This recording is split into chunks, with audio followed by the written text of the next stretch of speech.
The Football Show on Off the Ball. I'm prepared to do anything I can to play for my country again. Do it then. What about your start to the game? It wasn't bad, was it? Why should an honest answer be a mistake? How can a modern day manager not have a mobile phone? Why should he?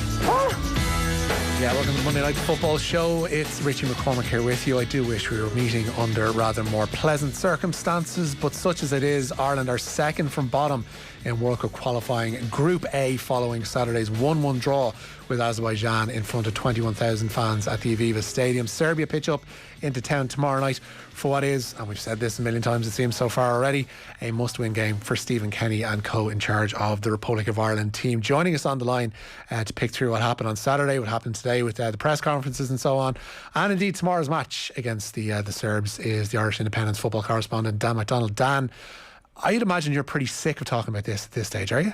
Do you know, Richie, around 5 minutes to go in Portugal on Wednesday, I made the fatal error of thinking, this international week might actually be somewhat civil, or, somewhat, I don't know what the word would be. I mean, I suppose that would have been another extreme of emotion where you have like a jubilation, but you're sort of thinking, what's the worst that can really happen now? I mean, even if Portugal score and it's a draw, it's like, just, it steadies things down a small bit. And to be fair, you probably could have had that view on Thursday morning too, in defeat, thinking, okay, maybe the storm has passed here and, the ship can sail on to this game on Saturday, just win. I think I pretty much said it on the show on Saturday afternoon, just get the win on Saturday and you can sort of take a breath and then see what happens on Tuesday. And there's a small bit of stability, or at least, if not stability, a degree of acceptance that, okay, let's see where this goes. Let's see where this is going. That this might be trending in the right direction, I guess. And then Saturday happens, and no matter where your standpoint is, no matter what your view is, I think you have to acknowledge that, a draw at home to Azerbaijan with a late equaliser. I mean, with 5 minutes to go and about to lose this game, you're thinking, I mean, could this get any worse? Okay, there's a draw. It takes some of the heat out of that to a degree, but not that much. And we are left now in this sort of this ongoing, I suppose, Kenny referendum of sorts, which has now just become pretty much all that we talk about around the Irish international side. Like every game is viewed through that, through those lens. It's not often we have a great big discussion about, I don't know, what about Aaron Connolly or what about Gavin Bazunu? I mean, there are side discussions, and we do make reference to them in the context of, was the right team picked, was the right squad picked, and all of that. But it's all under the umbrella of manager talk. Come to us for some hot manager talk. This is all that we do. Yeah. Manager good, manager bad, and it's like a little approval rating after every game, which is becoming slightly draining, I have to say. But it keeps us talking, keeps those texts coming in, and that's part of the show. Draining is the word it used, and it's an interesting use of the word show there as well, because there's a parallel to this, and it's because of the whole online life and people using social media and all that kind of stuff, that this whole discussion around Kenny and around the Kenny team has become really like Trumpian and Brexity in its outlook, in that there are two camps. There's the people who are saying, let this play out, this is a long process, this is a young team, this is a manager learning on the job. And then there's the other side who are saying he's out of his depth, he's not getting the results, and this is going nowhere fast. We need somebody with more experience or whatever, or we need somebody else in to do the job. And those two camps are never going to come together. Those two camps are never going to find common ground. Those two camps are never going to be happy, because neither one of them is going to get what they exactly want. Their reality is, or what they want to become reality, is never going to be, because that's just not how football or anything works.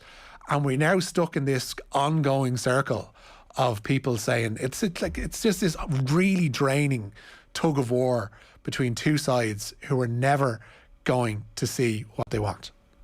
Yeah, and look, the middle ground does exist as well. Oh, it does, yeah, but it's really narrow. It's out there. It does exist. And I think part of the problem is, and it's probably why elements of the debate have become so fractious, it's because I don't think anyone, regardless of your view and whether you think that this is a sort of a project or something that you should stick with, I don't think anyone really can get too defensive about, say, criticism after a draw with Azerbaijan or a defeat to Luxembourg.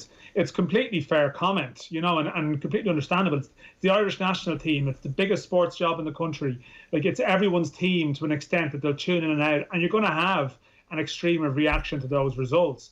But I think obviously where an element of the tension in the debate goes back to, it's that from when Stephen Kenny started, some of the voices have been there. From the first or second game, it's been there. It's from people sort of saying, where's this revolution now after one or two games, which feeds into the belief to thinking that it was just a preconceived notion there. There was some of the stuff that went on last year around Videogate and, so sort of suggestions, then he could be on the way out and all of this. And that probably has entrenched views, and probably on the flip side of it, made people, well, I really want this to work out now because of this, some elements of this campaign. And that has probably formed the basis of some of the camps initially. But now, you have a firm, footballing debate around it as well, where I think a lot of people are very fair and entitled to hold the view that they have around some of the results and the performances. And what you would say about last weekend, and I would say this as someone who's been, again, I would still keep faith with this. I think we still have to let this breathe a small bit more, because we that's just my personal opinion on it before you reach a definitive judgment. But one of the things that I certainly would have spoken about is, closed doors football, the impact of that potentially. That is probably even amplified what you're talking about there, the social media world that we sometimes see things through. And now you have a much more visible reflection of the mood on the ground, who's going to the stadium, how many people are paying, what's their mood after the game. That's all very relevant. That can't necessarily be interpreted or spun to a particular way. I mean, you can have your views in it. Yeah, it wasn't full on Saturday, but I think people are seeing, in some ways, people are slow to go back to stadiums for a variety of reasons. People are experiencing that. But there is a friendly next month against Qatar, and I think, to be fair, if the mood is very low, and people will feel probably more confident about going back to games and stuff at that stage. And if there's a tiny crowd there, then obviously that's damaging. I think you have to be realistic about that. Yeah. And there's a bit more meat on the bone of the debate now compared to maybe the shouting match that there might have been previously around sort of certain camps, and I've probably partaken in some of that. Both James McLean and Stephen Kenny were in front of the media today. Kenny in slightly more animated form than I guess a lot of people might be used to seeing him. We're going to take a clip from Stephen now where he's talking about the performances of the Irish team under him so far. Our performances overall in this campaign have been, bar the Luxembourg game, which we were very disappointed with, our performance have been good overall. I think with Serbia and Portugal in the group, and the spine been ripped out of the team, and we haven't qualified for the World Cup since 2002. Did anyone think that we were favourites to qualify, or that we should qualify? We certainly have a plan in place, and that, I've taken the decision, right or wrong, that we would build a squad to be a really, really competitive team to qualify for Germany 2024. Okay, now we did not try and win the games. We went very close to winning Serbia and winning against Portugal. Okay, away from home. We scored first goal in both games. We're brilliant football in both games. So I think I've taken that decision, and collectively we did. And that's why, I think,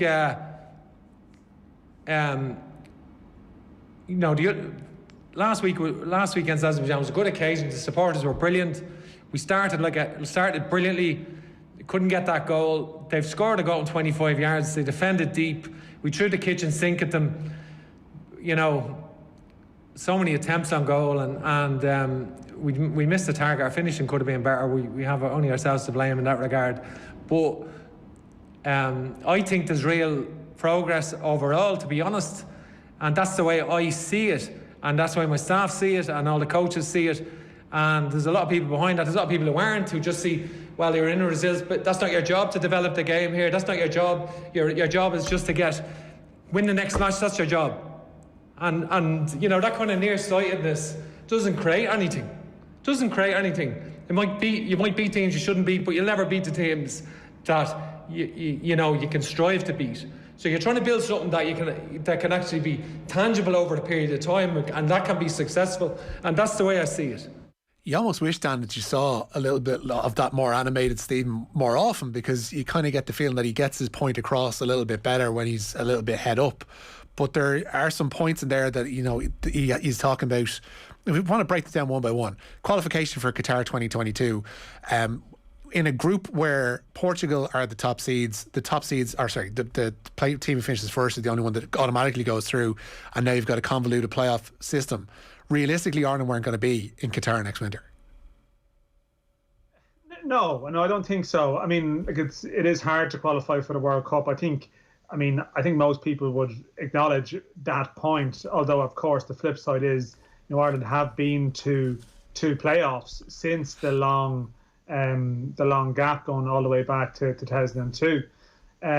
So I mean, they did come quite close as recently as 2017. So for 2018. So it is plausible, but certainly, like, with this concept, I suppose, and it's not quite writing off a campaign. Maybe it's the wrong way to phrase it, because that sounds very dismissive. But I suppose an acknowledgement at the start of it that probably for the first time in a recent time, you've had a manager starting a campaign where the language around it is not, if he doesn't qualify, he's in big bother here. And that was the model of the FAI over the last 10, 12 years. I mean, that they had to, as we now know, and they needed to qualify for the next tournament all the time to sort of kick the death can down the road, maybe, as much as possible. And that was the remit. And I mean, I will make the point. I mean, Stephen Kenny is being paid maybe 25% of some of his predecessors in a way, because it was a different type of appointment. And there was an acknowledgement broadly that Ireland probably aren't going to qualify for this World Cup. But of course, there's a line between not qualifying and not winning any games along the way. And there's obviously there's a difference between the two. I think there's an expectation, and I'm sure in March, if you ask Stephen Kenny expectations, it would have been around being competitive. Like, it's a challenging group without being the group of death or something like that. So, I mean, I think the broader point about building towards Euro 2024, and that this should be the natural cycle where this team hopefully hits its stride, I think that's perfectly fair and reasonable. But clearly, in the meantime, people need to see something, something to stir them. And it was always going to be a difficult transition, because some people will hold the view that with the senior international team, it's always about results all of the time. The counterpoint is on the way, and I think he articulated his viewpoint there well, whether people agree with it or not. In some ways, I think it's the clearest way that he's phrased it, in that, yes, maybe in the short term you can find a way to beat the teams you should beat, but if you want to be competitive over the longer term, you need to find something better. And that's what this campaign is about. I mean, it is an interesting one, I guess. I mean, if Ireland had just beaten Luxembourg and Azerbaijan, right? Let's just say Ireland had won those games by whatever means. Would it be all wrapped up now that he would be staying on? Like, that's the question for me. Like, would people have seen enough of the defeats in Serbia and Portugal to go, this is progress? And I did feel it was sort of going that way after Portugal, as I said earlier on, and now it's almost gone back to square one in a way, with the fact that they just didn't win that game on Saturday in terms of the battle he's facing. On the building the team and building on the result, I guess, in Portugal, or the performance, you should say, rather than the result, that's one of the things I struggle with looking back on Saturday's game is how he tinkered with the team. And I know we don't know fitness levels, and Seamus Coleman's tweaked hamstring suggests that he might have been being tended to in the interim after coming back from Faro. But there are elements of his tactical approach to Saturday that I just, in the wake of Faro, in the wake of the Portugal performance, I struggled to get my head around. One of them was putting Coleman in the back three when he had been so impressive and so difference making and going forward by operating in that right wing back position, and similarly Doherty on the left. And secondly, then leaving Andrew Omobamidele on the bench, I think might have been not the greatest of moves. And then you have Jamie McGrath in midfield, tinkering with a midfield that had worked so well, I think everybody felt, against Portugal, and it just wasn't the same. James McLean coming in, he kind of. I'm trying to phrase my words properly here to be fair to him. He's not the most sophisticated of players, put it that way. Whereas Matt Doherty would have a little bit more in that aspect, and certainly in terms of legs and youth, would have on James McLean. The McLean being drafted into the side, the slotting Coleman into a back three, I struggled to make sense of that. I don't know what you made of it. Yeah, I mean, of course, in hindsight, it always seems that way. But I must admit, like looking at the team on Saturday, I mean, the FAI announced it as a young and exciting team, but it wasn't quite what I expected. All right, I mean, in response to Wednesday. Now, yeah, I think the one thing we're not necessarily aware of, say, the data that drove some of the views. Like Jamie McGrath covered a lot of ground on Wednesday. You know, he really did. And it's possible that, there was a fear about that. And one thing they'd spoken a lot about prior to the game was the mistakes they made in March between Serbia and Luxembourg, and maybe the areas where they should have freshened up the team and didn't. Now, again, if you look back to the reaction to the Luxembourg game in March, a criticism would have been that maybe the likes of Shane Duffy should have been maybe brought in. Now, he was going through a tough time then, so again, it's a bit of hindsight with that stuff. But James McLean was left out of the Luxembourg game, and if you remember, a couple of them were brought in for the Qatar match, and there was a feeling, well, maybe this is what they needed against Luxembourg. And even when you listen to how Stephen Kenny referred to it, that he had a very experienced back five on Saturday, and that was part of the thinking. Okay, we have the experienced platform there, and then the faith was put in those further ahead. Like for me, the issue I would more so have was just the front three, and the selection of the front three. Like Aaron Connolly in Faro went off the pitch, I think 75 minutes, and he was gone. Like we even asked if he was injured afterwards because it looked like he was in a bit of pain. Now he was someone who, it looks to me like, just hasn't played enough football recently and is struggling with that. I was quite surprised to see him play on Saturday in a position that probably had a big role in maybe setting the tempo and setting some kind of the team started quite well, but just, he was almost sort of walking pace at times afterwards. And then you had Parrott, who has played a bit there in the right side for MK Dons, but is more comfortable to say as a central player. And it just felt that when the front three had two wide players and maybe weren't 100% comfortable at their best, then you don't necessarily have a massive focal point for your attacking play. And then behind that, when sometimes they were a bit isolated, there was big gaps for Cullen and Malumbi to cover, where maybe at times needed a bit more composure. That would have been my issue. The reshuffle that you referenced there, yeah, and it wasn't something I would have been demanding at the time. I thought he might do something like that, to be honest. I did think that, and I could see the logic for it in the sense that you're playing at home to a team that you are expected to have a lot of the ball against. And you saw in the first 10 minutes, Seamus Coleman from the right of the back three getting forward, taking a shot, nearly scoring. And I think the anticipation was that you could get, he could do that during the game, that actually they could dominate on that side with Coleman coming forward as a threat. But because he didn't really have the platform further forward in any way, he wasn't able to get forward and impact the game from there. And it ended up going the other direction. And I think the problem started with the front three and then went backwards for me. But I can see the McGrath one, I think, is an element of, it is ironic. I'm not sure if many other managers or anyone would have called for Jamie McGrath to play on Wednesday. And he got great credit for that and then didn't play him at the weekend. But I can only presume it's the toll his efforts took. Similarly, I would have expected Callum Robinson to come in. And again, you're guessing that his 10-day COVID break was an issue. But you could say, yeah, maybe could you try to get an hour out of Callum Robinson? That to me is where the game was lost on Saturday. In terms, well, not lost, but where the win was lost in terms of maybe that first half approach. Yeah, and then when things became desperate, there was almost a reverting to type in what we had seen under McCarthy and O'Neill and Trapattoni, which was get the big men down there, sling it into the box, and see what happens.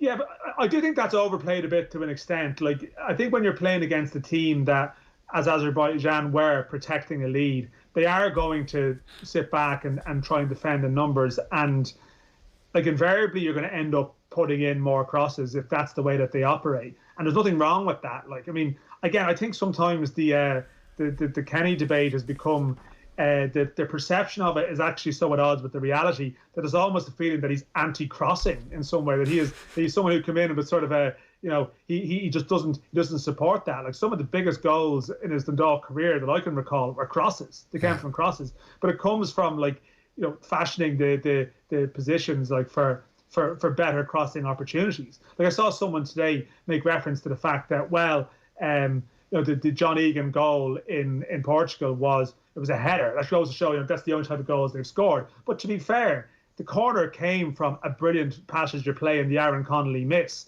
And the more pressure you apply, the more dead balls you will get, and then you might score from some of them. But I do agree with you. There was an element of desperation that crept in that you would hope it was consigned to the past. But to a degree, a team defending a 1-0 lead will send you down a particular way. Like a problem we definitely have, that Ireland definitely have to address, is the lack of a real incisive number 10. Like that is something that's there, like a real natural number 10 who is suited to that type of fixture, and that is a problem. There's a couple of players who can fit in there, but we've seen Kenny at times use players like Alan Brown in the number 10, who are effective, away from home, and number 10 breaking forward and pressing from the front. But there is an issue with sort of the creativity in that type of game where you're operating against the team with a lower block, and that is something that has to be addressed in some shape or form. But that is one where personnel is an issue. In other ways, approach could have been better for sure. Yeah, I'd just like to point out that Wes Hoolahan is still an active footballer, Dan, plugging away for Cambridge United. It's only a matter of time before that. I mean, I saw him recently. We made 3 goals, but he did, after assisting the 3rd goal in the match, he was down with his hands on his knees, sort of visibly out of breath. I was thinking, yeah, I mean, you're around the same age as me, so I can empathise with these feelings. So listen, I'm doing it after walking up the stairs, You don't need. I'm always reminded of Glenn Hoddle in his latter days when he was at Swindon and then at Chelsea, literally just strolling about the park, playing these perfectly pinpoint, 60-yard diagonal balls, and getting in about the play and setting stuff up. That's all we need from Wes. That's all we need from him for the last part of the qualifiers. Yeah, maybe we could just drop him in for 10 minutes, like a special teams player. But no, they did. I don't agree with this theory. I don't agree with Kenny's thing that they could have won the game 4-1 or 5-1 or anything like that. I don't think that's a fair reflection. There's no evidence to suggest that in terms of chances. Like Portugal had 29 shots on Wednesday, but I actually think being there was a lot of blocks, and there was not quite. They were never comfortable. But in the same way you say Ireland could have won on Wednesday and Portugal had 29 shots, it's like Ireland had the 21 attempts on Saturday, but a lot of them were panicked efforts and stuff. So I actually don't agree with that. I think in a way Kenny would probably be better placed to say, well, the levels probably in the first half weren't where they should have been. And I think people hearing I should have won 3-1, 4-1, 5-1, it's like, I don't know. I wouldn't subscribe to that theory myself. Yeah, you also spoke today about the threat that we're going to be posed by Serbia tomorrow night. Well, this is not about my contract's not up till next July. So this is not about my contract. This is about us preparing now for Serbia. It's a very important game. Serbia, with a brilliant game with them in Serbia. It's an outstanding game of football. They're a very good side. Jovic was 60 million to Real Madrid. Vlahovic, they're talking between 50 and 70 million out to the Premier League. They're not getting in. They're strikers that are not getting into the Serbian team at the moment. They're not getting in. So they have that level of depth. They're a great example to us what a nation can certainly in terms of producing players. So we want to strive to get better. So it's going to be a real tough game. Obviously, Mitrovic has already scored 7 goals himself in the campaign, and he scored goals from nothing. I've seen his when they beat Azerbaijan 2-1, he created 2 goals from absolute nothing.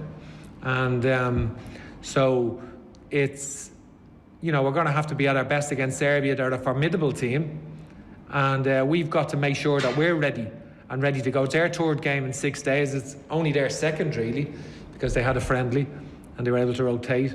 So we've got to dust ourselves down, get ready physically, and give everything in front of our home support. We want our home support to really get behind us and be passionate as they were the other day. We want to really put in a strong performance here against Serbia. Yeah, there's Stephen Kenny looking ahead to tomorrow's game. We'll get Dan's views on what's to come from Alexander Mitrovic and Serbia after this. Football on Off the Ball.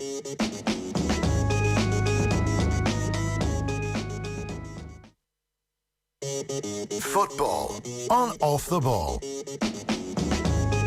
Yeah, welcome back to Monday Night's Football Show. Richie McCormick here with you. Dan McDonnell from the Irish Independent joins us on the line as well. We're looking ahead to tomorrow night's World Cup qualifier with Serbia at the Aviva Stadium. Just before the break there, Dan, we heard Stephen Kenny talking about the threat posed by Serbia and particularly by Alexander Mitrovic. 7 goals so far in this campaign, this World Cup qualifying campaign for the Fulham striker. Is it simply a case of cutting off the supply to him and seeing how we build on that tomorrow night, or is he really that much of a threat that we're in definite trouble? Oh no, I mean his form has been exceptional. Now I think in terms of the threat, I mean there's an element of shutting off Tadic as well too, because he's been the chief supplier, and that was certainly the case in March.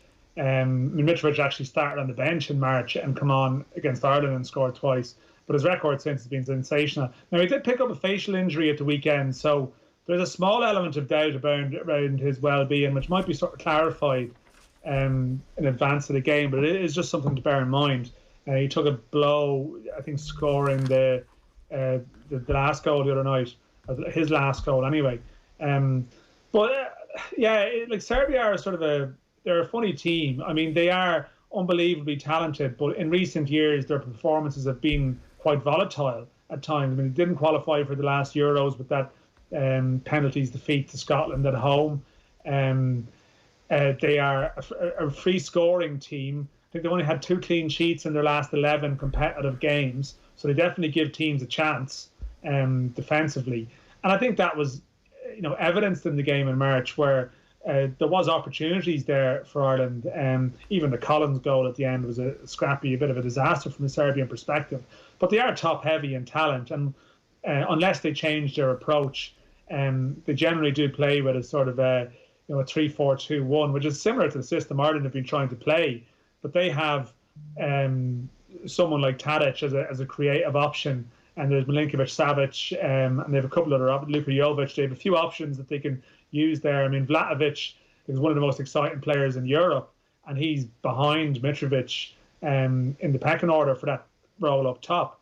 So they just have a sort of an amazing sort of conveyor belt of attacking talent and scoring goals in this group. I mean, they went 2 down against Portugal in Belgrade. They were 2 down at half time, and they came back and they got a draw, and they just have this exciting streak. Like, they're a good side to watch. I think from an Irish perspective, you see it's one of those where, is this a game where you are better to be set up to hit teams on the counter and to be clinical with your breaks, which is something that maybe Kenny did not want to do perhaps in home matches, but it might be the best way to actually approach this game, the best way to neutralise some of the Serbian strengths, that you defend better and then like to sort of strike with purpose while you can, as opposed to necessarily trying to dominate the game. I think possession was something like 56-44 the last time or something like that in Serbia's favour. So they did compete, but I just wonder what Serbia's take will be in Ireland, having watched them too, and will they try and press them a bit harder if there is maybe if Shane Duffy's in the centre of the back three and Imola Badele's on his right, as you suggest, that possibly might be the case. I kind of just wonder what way they will approach it as well. Yeah, it's a difficult one to call, because this is one of the main tenets of the Kenny regime so far, is that trying to predict a starting 11 and trying to see a settled starting team, and COVID's obviously played a part, and injuries always will play a part in that kind of thing, but trying to pick a starting 11 seems a really difficult thing to do. I mean, I couldn't say with any surety what starting 11 is going to pitch with tomorrow night. I don't know if you possibly could, but it seems a difficult thing to set about, because there are so many moving parts in play. Like, we could see Alan Brown come back into midfield, Jamie McGrath could go back in there. The front three, I think, is obviously going to be changed, because I don't think that worked, and it's not really a sensible way to go about things against one of the better teams in the group. So it's difficult to know. Like, that's taking a big picture kind of thing. Looking back on the game in Portugal, everybody presumed we're playing Portugal away from home, we're going to get hammered. The narrative changed because we put in such a good performance, and then we think we're going to beat Azerbaijan. That doesn't happen. So it's really difficult to go into tomorrow with any kind of sense of how this is going to play out at all. Yeah, no, like, I would have tried to speak to some people today, just not sort of inside the camp, but just people who you think would have an idea of what the thinking might be about the team, and everyone seems to have different theories. There is no certainty there. Like, part of you wonders, with the situation we've spoken about there, is it a complete wild card that all of a sudden they change to a back four, say, for this match, and try something different, and go for Duffy Egan in the centre of a back four, and try and change, mix things up. Now that would be a lot of chopping and changing within a window. But it is one of the issues that he's faced, is that there's certainly been consistency of selection problems, and at times that's been massive turnover out of their hands. This time, okay, they've lost Coleman and O'Shea mid-camp, which is unfortunate and maybe impacts in the thinking. But there was a bit of chat at the start of the week about being aware that these 3 games in 6 days is something that he's learning on the job with. This is something that has presented him with some challenges. And within that observation, there was a sense that, okay, there's a bit of a planning, there's a 3-game plan in mind here, in terms of some people might be dipped in and out accordingly. And it'll be interesting to see if that turns out to be the case. Like, is it a case that McGrath was always going to play in, say, the 2 games either side? Is it a case that Hendrick was in the same boat? Or have things that happen completely altered that focus? And that's one of the slight imponderables. And there is, like, it always seems to be a newish combination. Like, there is no sort of there's no real coherent pattern, even within the back three. Like, Duffy, Egan was his man in the centre of the back three. Now he's playing on the left side because of the O'Shea thing. And there's game to game, there hasn't been a real coherent, distinct pattern, particularly in those forward areas where you'd like to think, if you have a team that has issues with goal scoring, but at least you're working towards it with an understanding between the players. But there's sort of radically different combinations almost playing from game to game, and surely then it's a little bit harder to build up that rapport. Yeah, Connolly, Ida and Parrott on Saturday, that was the first time they played together at senior level, and it's in it's a World Cup qualifier against Azerbaijan, and we're probably going to see Callum Robinson thrown back in tomorrow night, you would imagine. I mean, this is one of the imponderables that we're trying to get our heads around about what team is going to be playing. But that's one of the harder sells to people who are in the anti-Kenny camp, is that your standard wizened, long in the tooth manager will always say, or your older football heads will always say, you pick your best team, you pick your best 11. So this notion that you would have a set plan of players that you dip in and out over the course of a 3-match window is a lot for people to try and comprehend, particularly when results aren't going the way. No, I know it is, but certainly from I suppose even the broader perception angle, like, there certainly is an argument that the Azerbaijan game at home was so important to win that, in a way, after Portugal went reasonably well, to some degree, just follow it up by going strong against Azerbaijan, and building that momentum, and that didn't prove to be the case. And this is the thing, like, there's always the danger that there's overthinking at play. Like, I think there was a big feeling that with these triple headers, they didn't get it right in March in terms of how they handle it from game 1 to game 2. And they tried something this time round which hasn't really worked again. And that's and I think, okay, people would say you should always pick your best team, but international triple headers have only existed post-COVID. Like, generally international breaks, it's generally 2 matches. It's often, the first game, at a Friday or Saturday potentially, where you have 4 or 5 days, and then the second one afterwards. And this is a different rhythm and a different pace. You could definitely argue that this is something that they've struggled with in terms of how to manage it. And this sounds like defensiveness. I think one of the complications definitely is that some players aren't playing for their clubs at all, and that is an issue that you might particularly rate a player. But if they haven't been playing at club level, to play them 3 times in 6 days is a problem. Even someone like, I think, just clearly, Adam Ida is someone he rates highly, but I mean, is there a slight wariness about putting him in again, up front, as much as he's young and sort of fit and stuff? These are talking points. I think you could see with Connolly on Saturday. I just don't think he could manage the second game in a couple of days. But the argument would be he's possibly the strongest left-sided attacker for this game, but it didn't work. And that's obviously an issue. Yeah, and this is one of the things that Kenny's up against, and you have to keep pointing out. Paul Dollery from the 42 at this stat earlier on saying there's 9 caps so far.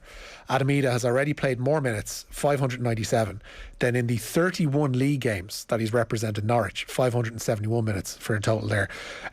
So that's what we kind of have to deal with, is that you've got players who not only are learning the international trade, as it were, but they're learning how to be regular senior footballers, which for a lot of them hasn't happened so far, and they're in a team that isn't performing. That is a difficult learning curve. No, and this is the broader debate again. Go back to the Kenny point that is this short-term pain tolerable if it's for long-term gain? And there were 2 different views in this. Kenny can play Adamida all the time, but if he's not playing for Norwich and developing in his club career, then is it, can you only do so much in these international windows to further their development? Now, I think, this is where it comes back to how much security does Kenny have? Is it just a simple case that his employers understand, okay, this is going to be tricky, but you're doing the right thing by playing all of these younger players and getting them experience so that, when 18 months time comes around, they do have 20, 25 caps, and hopefully their club careers have advanced by that stage. But there's a gamble in that, and so much of this revolves down and comes back to what type of remit or instructions he's working under. Yeah. And is does he feel that he has the security to go this way? And in some ways we'll probably see that with the decisions throughout the autumn. Because I think he definitely, speculation, he could be in trouble if he loses tomorrow. That's not my understanding at all. I think he will get, he will get more games to see what he can do. But it will be interesting to see, does he retain those convictions, or if this ongoing game to game, this next game means everything debate, does it eventually impact on his thinking in some way, where he takes the younger players out of the firing line and just goes for a team to win the next match? Even if the campaign is dead, because he just has to win the next match, even if that's even if that's maybe not necessarily the best call for development. It's not really relevant to this game. I think Serbia at home, Portugal at home, you have to go with your strongest team on the day, of course, but it's more when you go away to Azerbaijan and away to Luxembourg. Do you make decisions with looking down the line? Or do you feel like you're comfortable enough to do that when all this noise is going on around you? Well, I think that's going to be interesting to watch. Well, that's the thing. It's not just young players who aren't getting games. I mean, you've got Robbie Brady, who's not in the squad because he hasn't got a club more than anything else. You've got people like Conor Harrahan, who's had to get a loan move to Sheffield United because he wasn't going to be getting a game at Aston Villa, and he's surplus to requirements there. He's in the last year of his contract. So it's not a case of just putting in experienced players, because they're as unseasoned in terms of regular game time at the moment as their younger counterparts. Yeah, no, that's very true. There is definitely I was looking at the team on Saturday that played on Saturday, and even the argument around, and it's not directly answering your question, but it's sort of related to it in the sense that you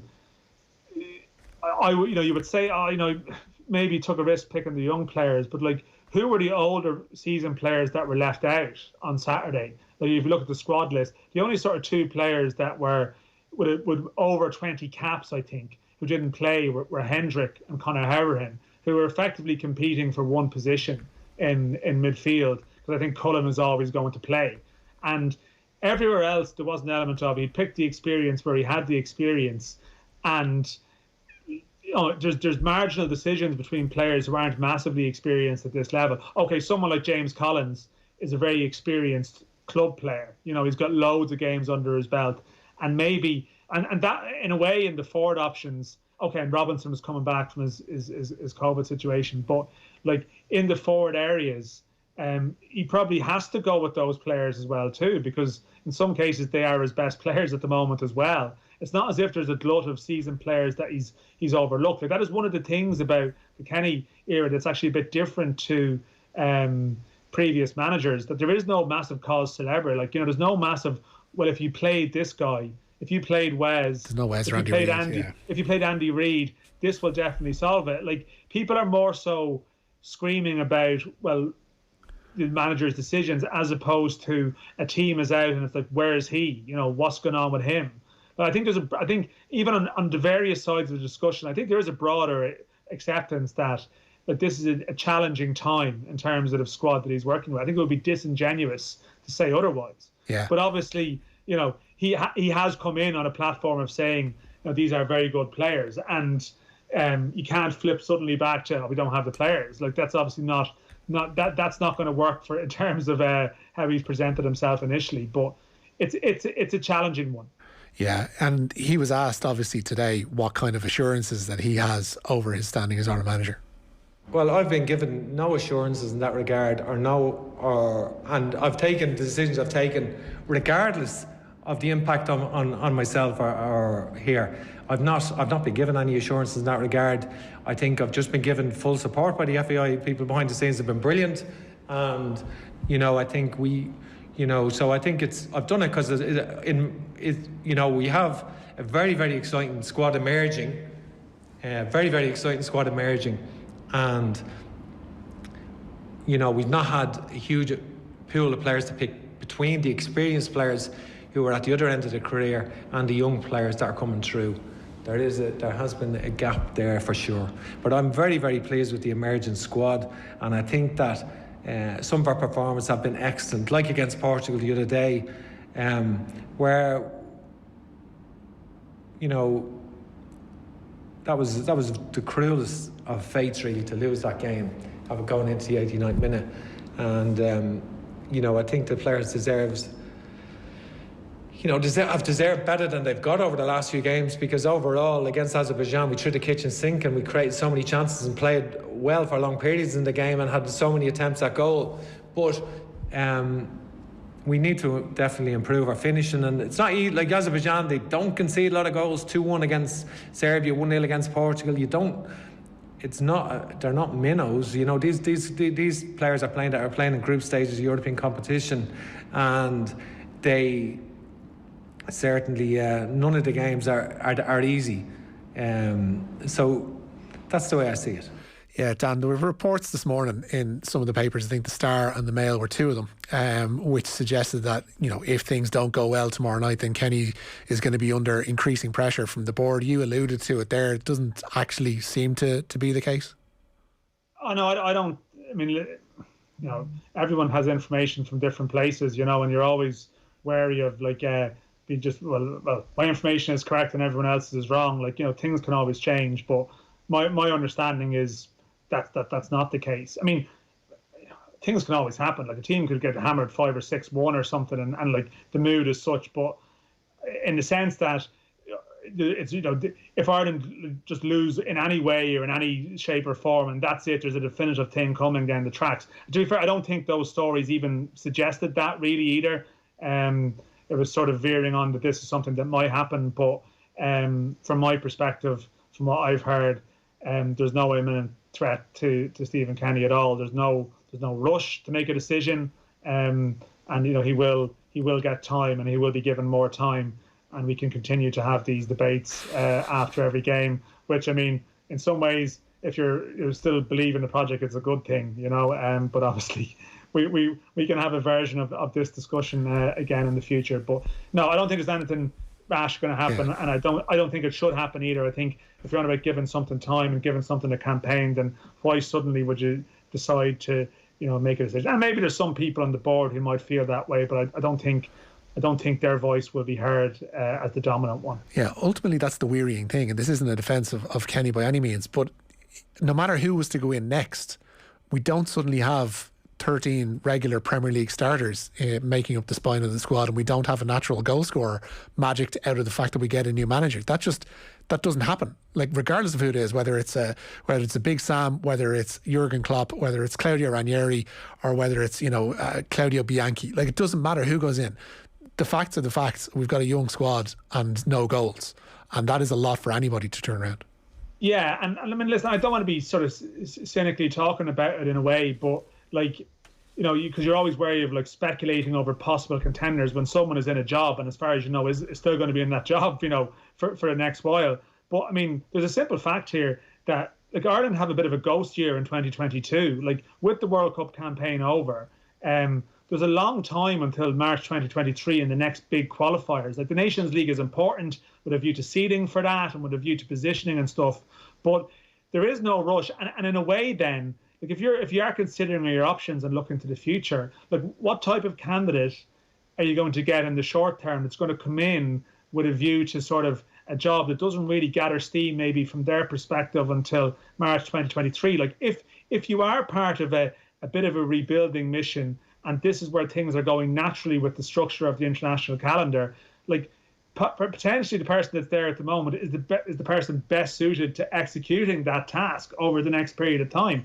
And again, to be cynical about it, if you feel it's not working next summer, well, there's still plenty of time then to reassess, and that's why beyond, okay, we need to sell tickets and stuff, which is relevant, but I think the language of let's get a short-term head to fill the stadiums does not tally with the image that the FAI, I think, needs to create going forward, because that's very in keeping with the Delaney-ish FAI of the past. And if you suddenly start coming out and using that to justify your decisions, when there's a lot of people within Irish football who are wrapped up and invested in the Stephen Kenny idea, I just don't know if that's going to be the overpowering consideration. And a lot of people, a lot of chat, a lot of stuff about the lack of a sponsor and stuff.